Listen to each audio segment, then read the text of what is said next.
Assalamualaikum warahmatullahi wabarakatuh.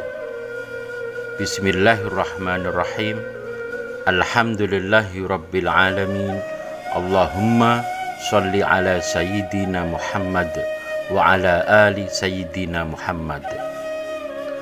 Selamat berjumpa kembali di channel Jaya Gusti.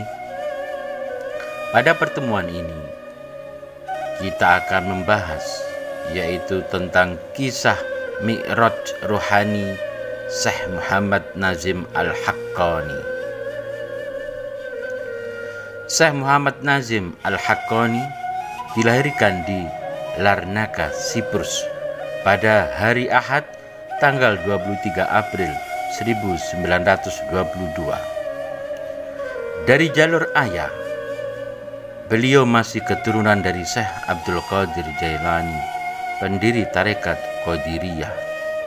Sedangkan dari jalur ibunya, beliau adalah keturunan dari Jalaluddin Rumi, pendiri tarekat Maulawiyah, yang juga merupakan keturunan Sayyidina Hasan dan Sayyidina Husain, cucu Kanjeng Nabi Muhammad sallallahu alaihi wasallam.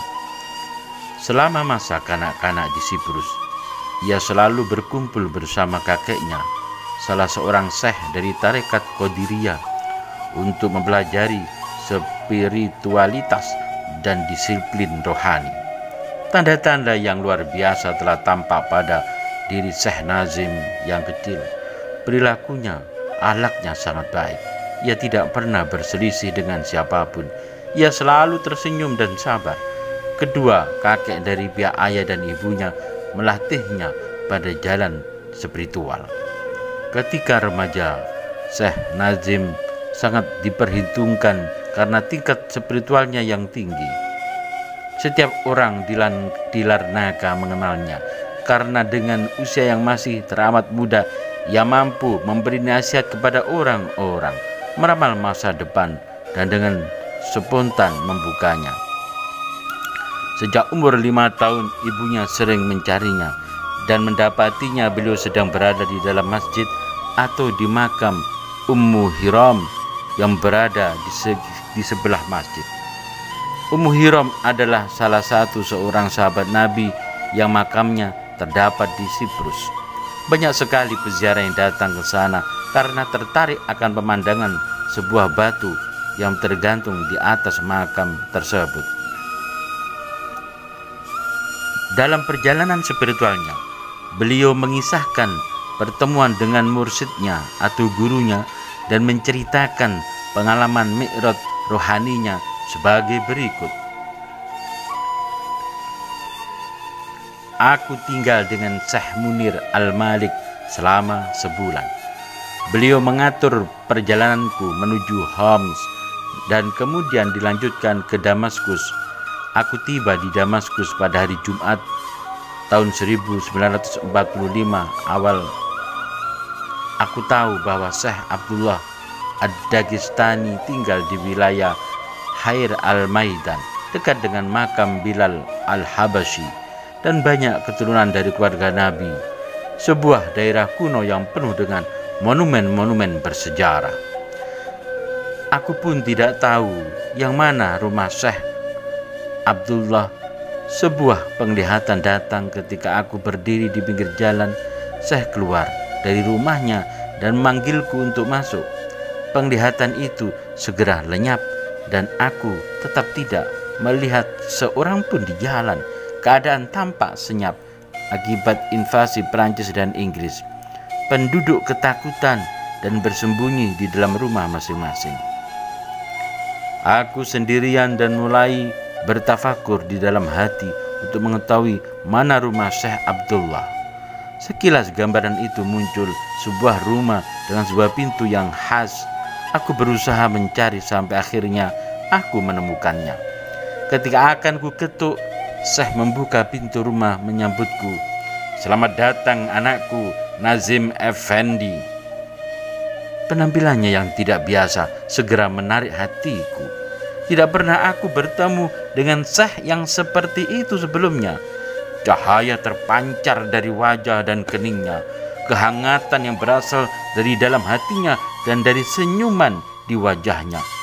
Beliau mengajakku ke lantai atas dengan menaiki tangga di dalam kamarnya dan berkata, "Kami sudah menunggumu." Di dalam hati aku sangat bahagia bersamanya, namun masih ada keinginan untuk mengunjungi kota Nabi. Aku bertanya kepadanya, "Apa yang harus kulakukan?" Beliau menjawab, "Besok akan kuberi jawaban. Sekarang waktumu untuk istirahat." Beliau menawari makan malam, lalu kami sholat isya berjamaah dan kemudian tidur beristirahat. Pagi-pagi sekali beliau membangunkan aku untuk melakukan sholat. Tidak pernah aku merasakan kekuatan luar biasa seperti cara beliau beribadah. Aku merasa sedang berada di hadirat Allah dan hatiku semakin tertarik padanya. Kembali sebuah penglihatan terlintas.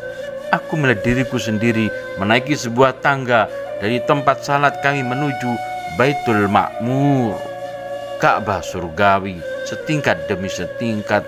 Setiap tingkat yang kulalui adalah makam yang diberikan oleh Syekh kepadaku. Di setiap makam aku menerima ilmu di dalam kalbuku yang sebelumnya tidak pernah kudengar atau kupelajari.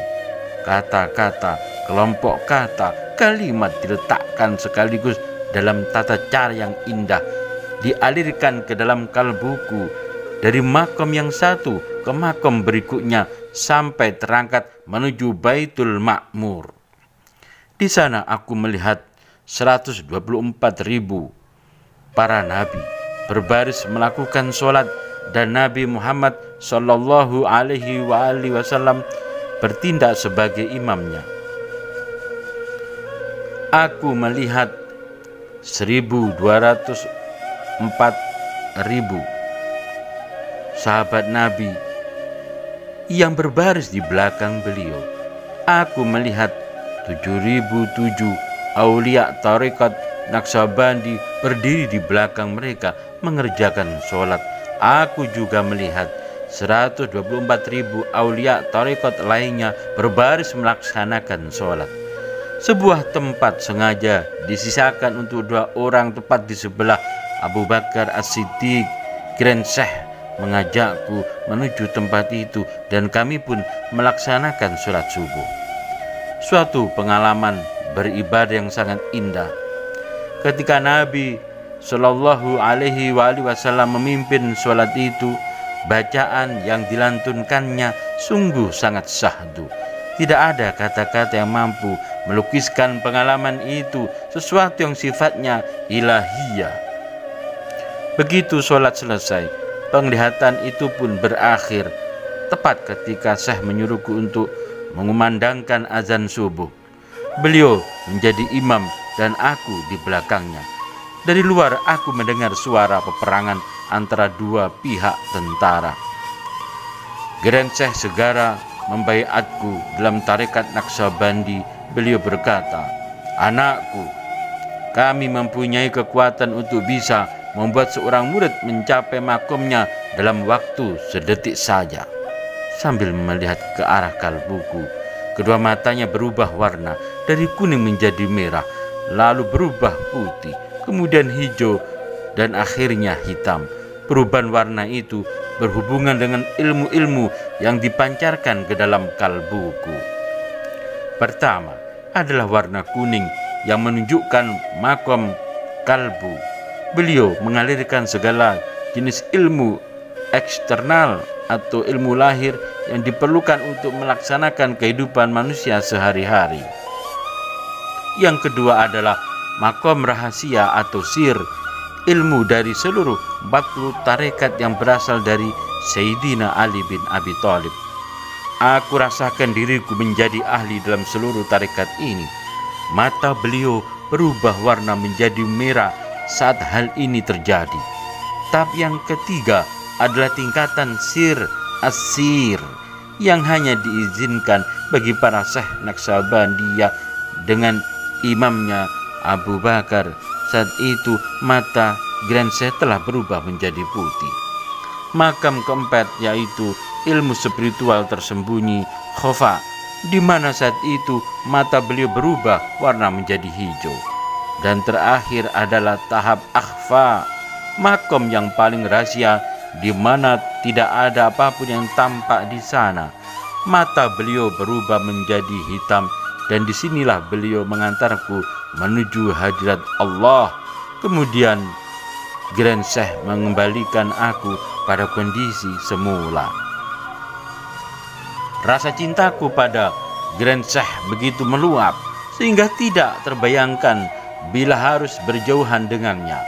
Aku tidak menginginkan apapun kecuali agar bisa berdekatan dan berkhidmat kepada beliau selamanya. Namun perasaan damai itu terasa bagaikan disambar petir, badai dan tornado. Ujian yang sungguh luar biasa dan membuatku putus asa ketika kemudian beliau mengatakan, "Anakku, orang-orang membutuhkanmu. Aku telah cukup memberimu untuk saat ini. Pergilah ke Siprus hari ini juga." Aku telah menempuh perjalanan selama 1,5 tahun untuk bisa bertemu dengannya. Aku habiskan 1 malam bersamanya, dan kini beliau memintaku untuk kembali ke Siprus, sebuah tempat yang telah kutinggalkan selama 5 tahun. Perintah yang amat mengerikan bagiku. Namun dalam tarekat sufi, seorang murid harus menyerah kepada kehendak syekhnya atau mursyidnya. Setelah mencium tangan dan kaki beliau sambil meminta izin, aku mencoba menemukan jalan menuju Siprus.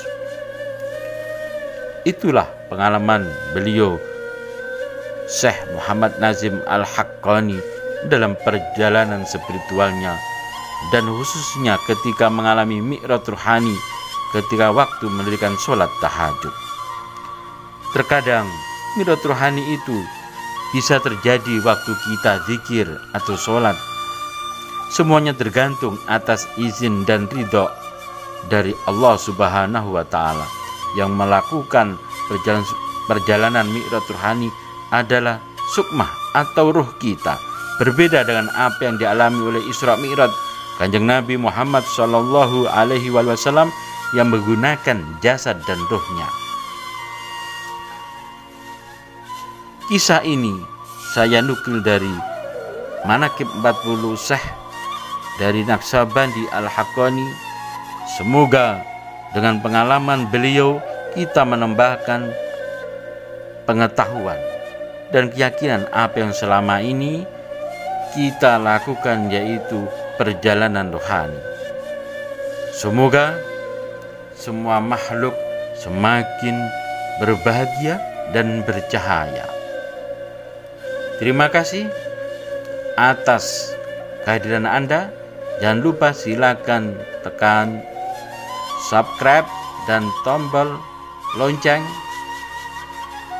Sampai jumpa dalam pertemuan berikutnya. Wassalamualaikum warahmatullahi wabarakatuh.